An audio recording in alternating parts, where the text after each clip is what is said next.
Había un pedazo de papel en mi billetera que llevaba ahí 9 años. Las marcas de los dobleces ya se habían vuelto completamente suaves. 4 palabras. Escritas con la letra de mi suegro. Me las puso en la mano el día de mi boda y se alejó antes de que pudiera responder. No entendí lo que significaban esas 4 palabras hasta hace 8 meses. En una cena a la que casi no asistí. Me llamo James. Soy bibliotecario. Ese viernes me dolía la espalda. El trayecto era largo. Y el sofá me estaba llamando por mi nombre. Pero Sara estaba en el pasillo poniéndose los pendientes. Me miró a través del espejo. Dijo 2 palabras. Por favor, ven. Así que me puse mi camisa gris. Subí al coche. Y conduje 40 minutos hacia una noche que jamás olvidaré. La cena era por la jubilación del padre de Sara, Tom. 12 personas. Un restaurante con porciones pequeñas y una cuenta enorme. Me sentaron junto a un hombre llamado Bob que coleccionaba instrumentos meteorológicos antiguos. Ya me habían advertido sobre él. Me preparé para una velada larga. Pero no estaba preparado para Mark. Mark llegó 12 minutos tarde y lo trató como si fuera una entrada triunfal. Trabajaba en finanzas. Su reloj costaba más que mi sueldo mensual.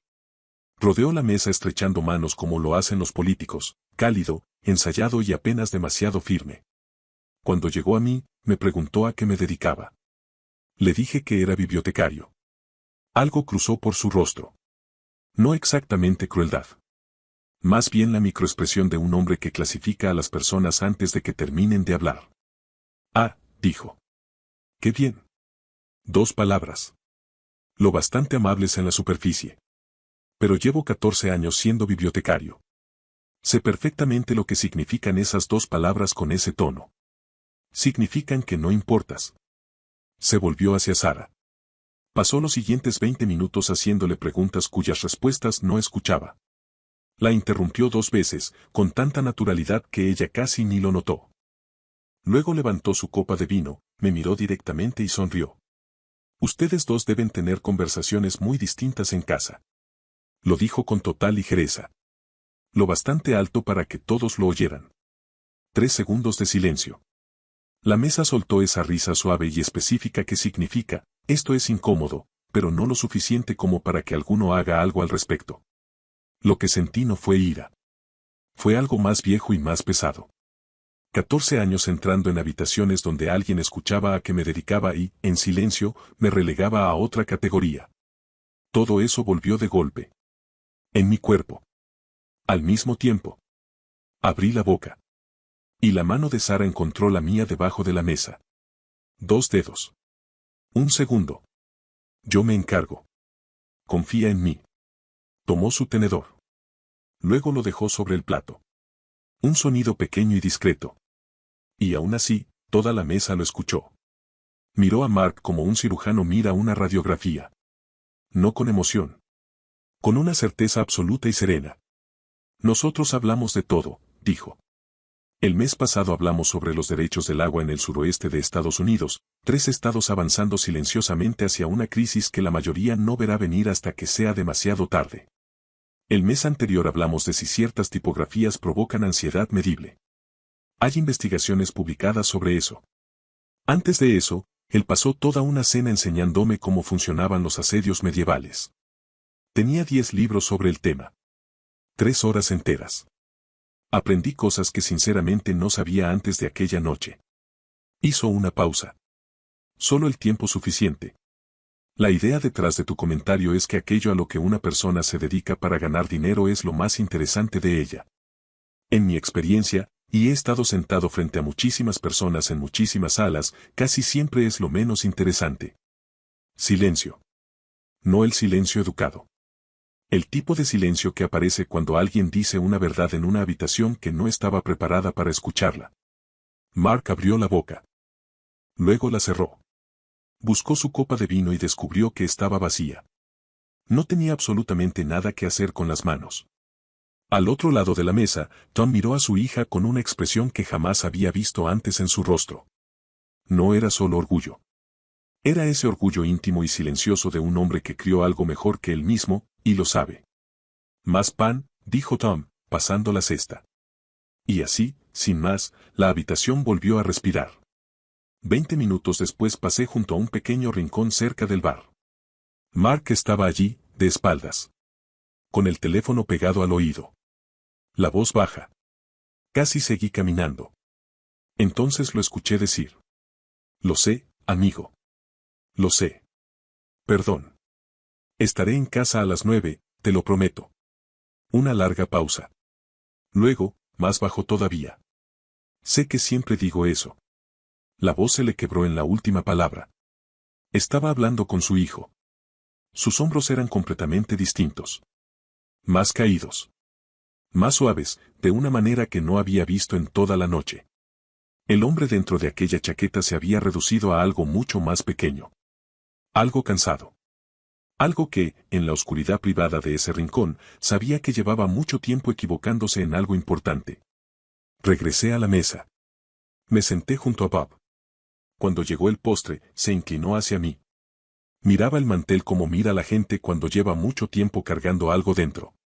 Mi esposa fue maestra de jardín de infancia durante 30 años, dijo en voz baja. La gente le decía cosas así todo el tiempo. Nunca lograba encontrar las palabras correctas lo bastante rápido. Siempre se le ocurrían de camino a casa. Hizo una pausa. Murió hace 2 años. Se llamaba Mary. Estuvimos casados 31 años. Pronunció su nombre como lo hacen quienes han perdido a alguien. No con dramatismo. Con intención. Como si mantener su nombre suspendido en el aire fuera una pequeña forma de negarse a dejarla desaparecer. Ella solía decir, no dejes de presentarte solo porque se vuelva más difícil. Por eso estoy aquí. En la fiesta de jubilación de un hombre al que he visto 2 veces. Sentado junto a un bibliotecario que acabo de conocer. Hablándole de mi esposa. Casi sonrió.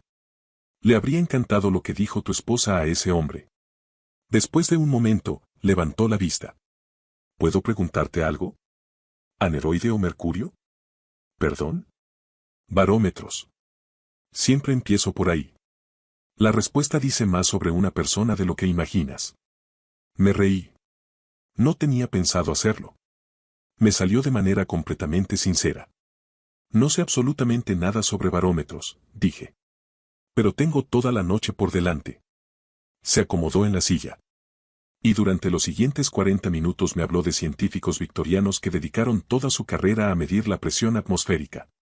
Hombres que entregaron su vida a comprender algo invisible y esencial, algo por lo que la mayoría de las personas pasa todos los días sin siquiera notarlo una sola vez.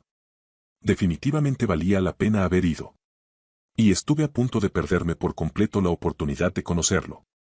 Antes de llegar a la puerta, Tom me alcanzó junto al perchero. Me puso una mano sobre el hombro. Brevemente. Una sola vez. Mi hija sabe elegir bien. 4 palabras. Y ya se estaba alejando. 9 años de cenas de domingo. Una tormenta de nieve. Una tubería reventada. 300 pequeños actos de amor sin necesidad de palabras. 4 palabras. Lo era todo. En el coche, Sara condujo porque yo había tomado una segunda copa de vino. Ella siempre se queda en una. Le gusta ser la persona capaz de manejar cualquier cosa que venga después. Esa es Sara resumida en una sola frase. No tenías que hacer eso, dije. ¿Hacer qué? Defenderme. Guardó silencio durante un largo momento. No te estaba defendiendo. Lo estaba corrigiendo. Hay una diferencia. Defenderte implicaría pensar que no puedes valerte por ti mismo.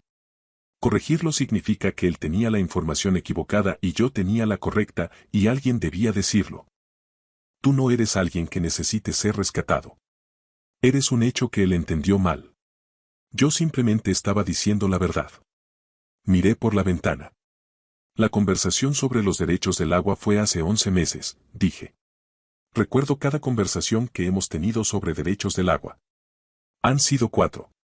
Te importa la cuenca del río Colorado de una manera que no tiene ningún sentido práctico para un hombre que vive en una ciudad con agua corriente perfectamente buena. Hizo una pausa. Y creo que eso es una de las cosas más maravillosas de ti. Después de eso no dije nada. Ya no quedaba nada por decir. Condujimos el resto del camino con las ventanas entreabiertas y su mano descansando sobre la palanca de cambios entre los dos. Pensé en Mark, en aquel rincón oscuro, con la voz quebrada, pidiéndole disculpas a un niño. Pensé en Bob, 31 años juntos, y todavía pronunciando su nombre en voz alta en habitaciones donde nadie se lo pedía. Pensé en Tom, en sus 4 palabras y en 9 años de amor sin necesidad de ponerle un nombre. Y pensé en la nota de mi billetera. Sé siempre la persona que se presenta. Ahora Bob y yo tomamos café juntos. Cada 2 jueves. Sara fue la primera en darse cuenta. Sabes que hablas más de barómetros que de cualquier otra cosa. Eso no es verdad. El jueves pasado cancelaste el partido porque Bob te escribió sobre una subasta de barómetros.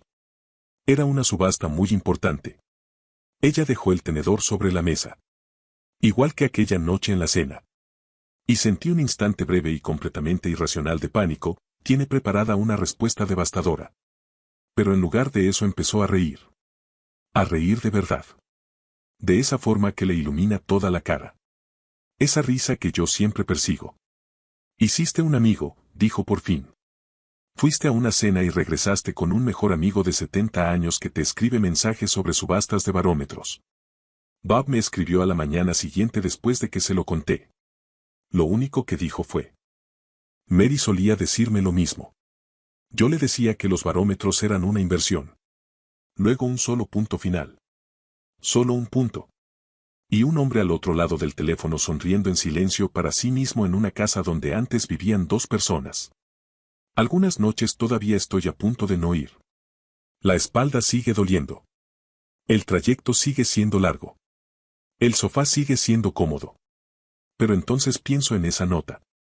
Sé siempre la persona que se presenta. No dejes de presentarte solo porque se vuelva más difícil. Mary decía eso.